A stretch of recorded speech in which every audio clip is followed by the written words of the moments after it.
Hello, my name is Roshan, Narayan, and thank you for joining us on In20. If you're watching us on YouTube, do that back foot and protect and pass the ball very, very simple. He is brilliant. If you put the leg...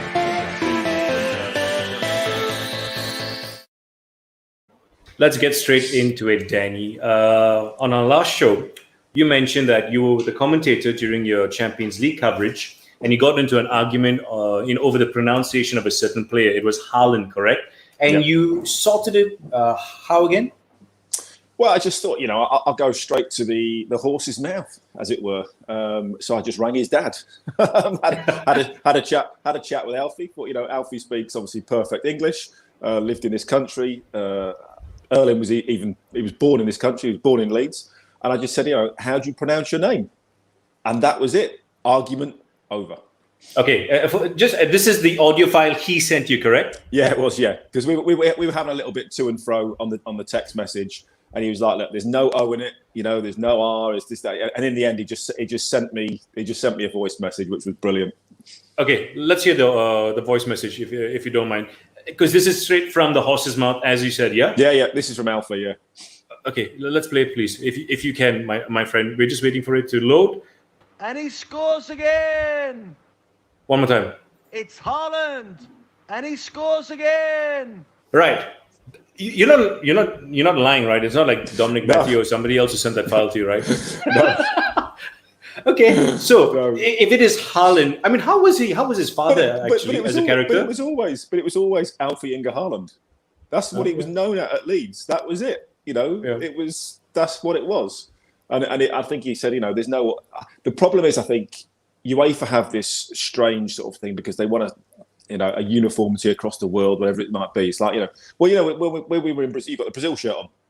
So when we were in Rio, and on the Copacabana, back when the world was brilliant, when we were enjoying life, and we're going to go back to the Copacabana, Roshan. We're going to do a podcast from the Copacabana. That's what we're going to do next. But it's like, people say, Fred that played up front for Brazil, but it wasn't. It was Fred. It's like, whoa, yes. It's not Fred. It's Fred. We're English. It says Fred. It's Fred, and it's this whole thing, isn't it? Everyone tries to be. It's like would be like me trying to talk Malaysian and trying to talk in a Malaysian accent. It's not going to work.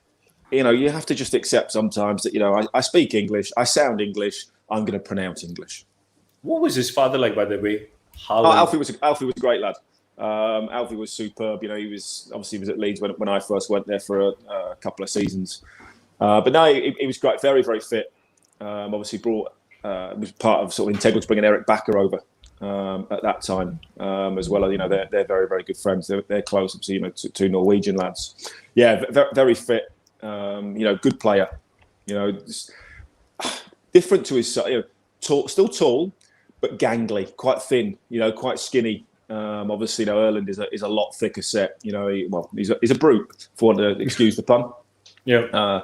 Great. Alfie was brilliant. And it just goes to show, can still, he's now just a dad, simple as that, and he's just in the background, he's not trying to do anything. I'm sure he's, given, Erling plenty of advice, but he's just there being a dad, just supporting his son. So would, that advice sound something like this? Haaland, my son, Liverpool looks like they need a striker up front. Go join them. Does that make sense? Would that make sense? Not if Man City want you. Okay. I mean, but Haaland at Liverpool. Liverpool would love him. Haaland would be brilliant everywhere. I think Haaland's the best striker around at the moment. I think he's better than Mbappe because he offers. There's more to his game. Mbappe is dribbling, pace, skills, and he is sensational. But Haaland is going to get you headed goals. He's going to hold the ball up. He's going to knock people out of the way and score those types of goals. We had a chat in the week actually on another show that I do. We said actually, if Haaland was playing for Manchester City, how many goals would he score a season? Could he score 30 plus league goals? Could he score 40 goals overall? You just think of the amount of goals he scored at the moment in an average team. Manchester City would create chance after chance after chance after chance. And if he stays fit through that, he could easily score 35 plus goals in a season. That would be unbelievable. And could that be the final missing piece for? Okay, you didn't answer the Liverpool question, perhaps, but if it was City, he won't go to Liverpool. He won't go to Liverpool. Oh dear me! All right, so that means if he does go to City, guaranteed Champions League because that's the final piece. Yeah, well, quite possibly City might even win it this year, but I think. Again, he's been very, very clever in his career. He's built his career slowly, going through it. Manchester United didn't want to sign him because they didn't want to put in this £60 million buyout clause, after 2 years. So what you're going to happen is, unless someone spends 120 million this summer to buy him, the following season it's 60 million. Now, at £60 million, you're probably going to have 10 suitors around the globe that can, and then he can then choose where he wants to go. This summer, if you're going to have to pay 120 million pounds to get him, there's probably only one or two teams that can afford him. So I think it'd be a choice where he wants. It's where he wants to go. The world is his oyster at the moment. If Dortmund don't make Champions League, I hope they do for your sake. I know you're a massive Dortmund fan, but if they don't make Champions League, then he probably leaves in the summer. If they do make Champions League, he may well stay for another season. Just to keep playing football, to keep scoring goals. Yep. Thank you, Danny. That's why I love you, and that's why we are friends online. But Facebook friends. Pen pals, my goodness, they're showing our age. But okay, like say for example, if he does move to Man City, there are talks and rumors, and God bless him because he keeps delivering regardless of what his age is. Would that mean the end for Sergio Aguero and his relationship with Manchester City? I think I don't see Sergio Aguero being there next season as it is at Manchester City. I think his injury problems there's too many at the moment. It was his fourth start yesterday in the Premier League this season. I think 190 minutes. I think he's completed. In that it's not enough. It's not. Sergio Aguero has been unbelievable. He will go down as an absolute legend at Manchester City, and rightly so. That first goal, we all know back here in England, obviously Premier League, Martin Tyler, the Aguero moment, when he scores against QPR, they win the title for the first time. That goes down in history. That will never, ever be forgotten. And what he's done since, the amount of goals that he scored. But I just think now that maybe the time is right. That, he's missed the whole season. Manchester City have had to deal without him. Is he going to be fit next season? There's rumours that he wants to go back home, go back to Argentina. Maybe the time is right for that to happen. Give him a farewell. Win 3-4 trophies, whatever it is this season. Get the magnificent send-off that he deserves. And it's not that they're getting rid of him. It's just, it's an evolution, isn't it? Football moves on. Football's transient. It's just that they're going to have to bring somebody else in that is going to be fit, for more than 5-10 games a season. Now, I don't stir any problems in the Man City room since you're a former Man City player, but if Sergio Aguero is that good, does that mean that Gabriel Jesus, even though he's much younger than him, isn't as good as Aguero? He's not as good as Aguero. Everybody knows that. And that's the problem for Gabriel Jesus. His numbers are fantastic. His stats are absolutely superb. A lot of his appearances are off the bench, and so that they're not starts. His goal-scoring record's outstanding. He works incredibly hard. The problem is he always gets compared to Aguero because Aguero is just sensational, and it's just he's another level. Aguero is up there with the most consistent and the best strikers. Rarely misses chances. Creates things. All those things. It's just a magnificent goal scorer, and he's done it time and time again. Jesus is good, but he's just not quite Aguero. And that's the problem, If you're going to go to the next, I put Aguero in with Kane, with Lewandowski, in terms of goal scoring. He's that good. He's absolutely superb as a centre forward. Jesus is maybe just that next level down from that. All right, harsh words to end that topic on Man City. That's not harsh. That's not harsh words. That's still a good level to be at. He's still a few levels above me and you. Danny, now we're friends again, just not online friends. Will Pulisic be friends with Thomas Tuchel or Tuchel? At the end of the season, he's finally got a start under the new Chelsea manager. They've been chopping and changing quite regularly. They've gone to a 4-3-3 in that game against Leeds. Was that just to basically counter Leeds and how they just bombed forward? Or was that... I think there was. I think there was an element of that. They were just trying to combat Leeds. They'd seen what Leeds had done to a lot of other teams. and even what they've done to Manchester City and Liverpool, some of the top sides. But I think you say Tuchel, I say Tuchel, whatever it might be. When he was in the Bundesliga, the commentators used to call him Thomas Tuchel, yeah? So I'm just Emre Can, Emre became Emre Can, Yeah, exactly. Again, it's transient. Its accents change from country to country. It's what happens. Who cares? We know who we're talking about. Yes, sir. But I just think he's come in. He's got a lot of good players, and he's just got to work out the right formation. He's got to see who's in form. He's got to see who he likes, who he clicks with.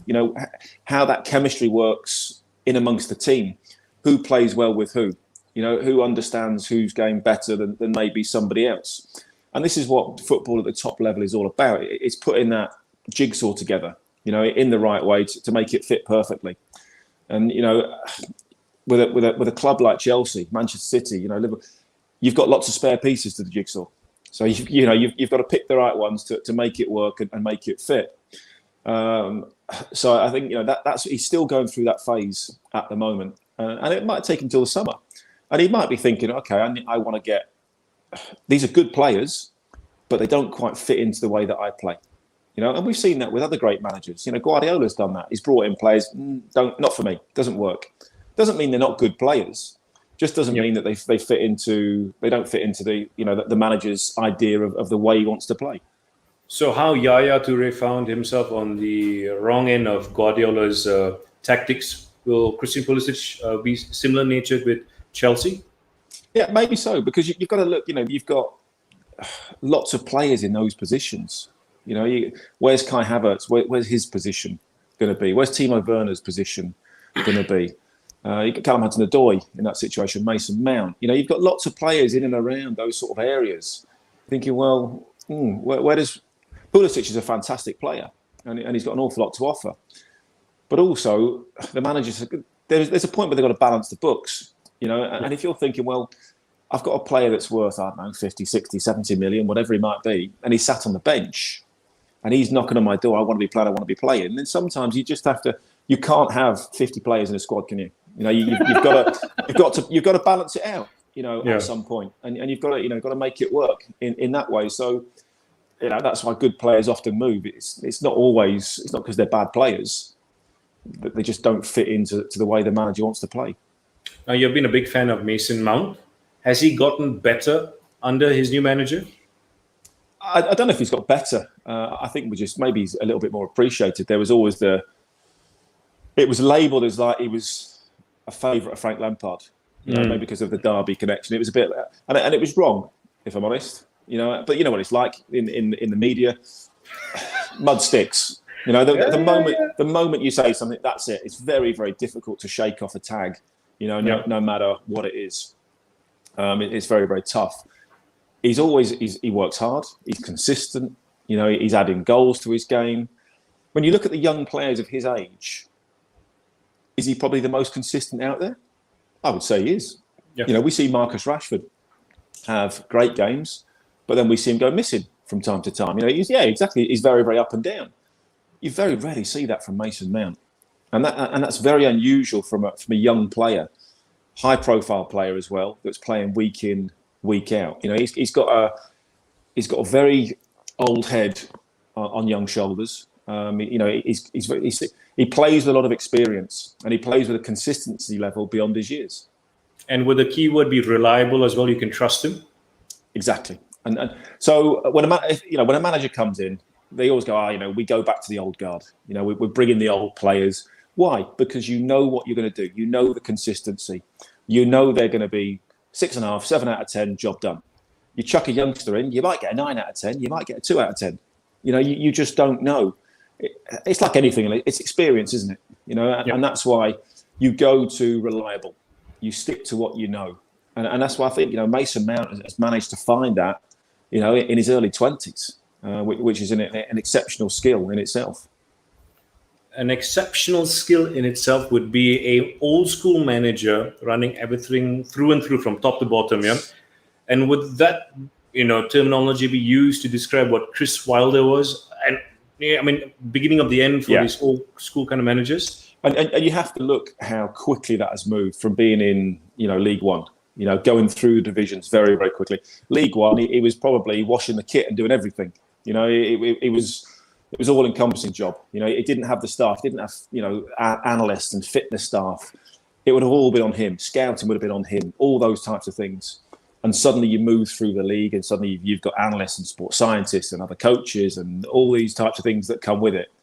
But he still wants to keep control. He wants to do things his way. There has to become a point where you get too busy in the Premier League. There's too much going on. There's too many media commitments. There's too much fluff, around the job to just, you can't do all those roles. It almost becomes impossible. And if you make mistakes, because the money is so huge, it's a problem. So you do need help. But again, it's about evolution, isn't it? You have to move on. You have to move with the times. And I just think maybe they've had an argument about how they move forward. The transfers he's brought in this year haven't worked. The board are probably looking at that and go, well, we gave you money, it's not worked. We ain't going to give you any more. So we're going to help decide who those players are and bring those players in, which is effectively what every other club does. And it's a shame because obviously he's done a fantastic job, but it just goes to show if you don't move with the times, if you stay in the past, then you can't move forward. Have United moved forward in the right direction with this transformation? And there seems to be every director there's a director for who handles the snacks now. Is it overkill? I don't even know what the roles are. So we've got technical director, Darren Fletcher, sorry. Yeah. And then who sits above him? Yeah. There's a sporting director above that now. I'm just thinking, again, appointing ex-players in major roles. I'm not sure that's always the right way to do it. Okay, Danny, let me get straight to the point. We were running out of time. Let me get straight to the point. I've been saying this for a very long time, ever since this whole Ole Gunnar Solskjaer thing started.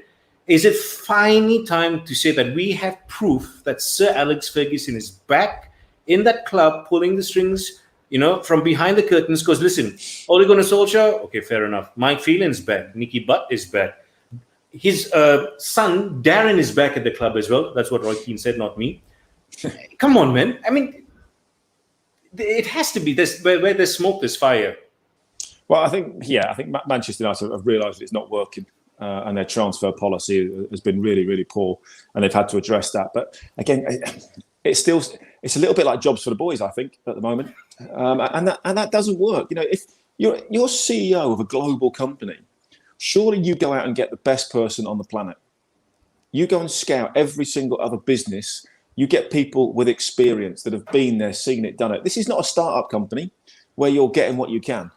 This is not Roshan in 20 going, right, who can I get in? Do you know what I mean? This is who's going to come and do a job for free? This is a globe. This is one of the biggest companies in the world, and you're appointing somebody with no experience whatsoever in a major role. That doesn't sound right either. But that's a question, isn't it? Is Darren Fletcher? I mean, at the end of the day, he's had some experience as a manager. Yeah, but I don't know what his role is. I think he's technical director. There's a sporting director above that. What does a technical director do? What is that role? Is it just Manchester United bowing to media pressure and just appointing somebody? I think he was already coaching at the club already. So have they just changed his title? And to appease the media and appease everybody else, perhaps. Again, it doesn't.